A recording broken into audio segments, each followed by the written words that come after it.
people 7 days a week. Subscribe on CHEKnews.ca. Proudly supported by Bathfitter. Book your free consultation at bathfitter.com.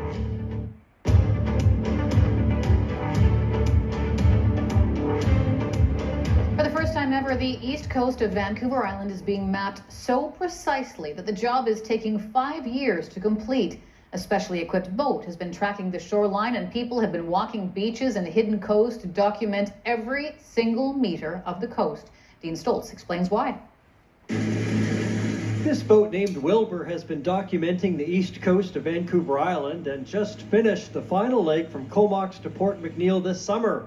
All part of a project by Pacific Salmon Foundation, funded by Environment and Climate Change Canada, to map the shoreline from the busy south around Victoria to the remote north. We've seen it all, and we've seen some really interesting structures. We've seen impacts of industry, residential areas, and yeah, there's a lot of surprising things on our shorelines.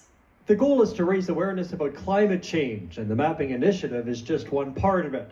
They're focusing on coastal modifications like seawalls and any features that affect coastal habitat for salmon and other species. We're also interested in overwater structures like piers, docks, marinas, anything that's going to shade that intertidal and nearshore environment.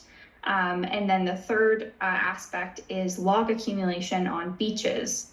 And those are typically logs that have escaped from log storage areas.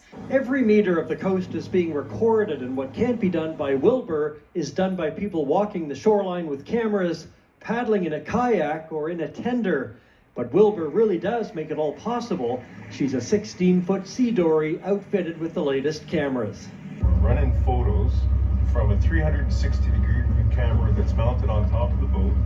And also, I have a full-frame camera that is shooting stills of the shoreline. And that is going to provide high-resolution imagery of the shoreline.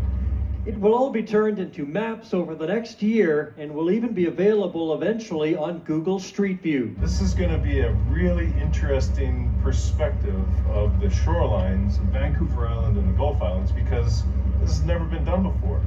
This is a brand new thing. Upcoming reports to municipalities and regional districts will describe what the shoreline features mean and what the impacts of them will be. Oak Bay will receive the first report this fall. Health Check is brought to you by Maycock Eye Care.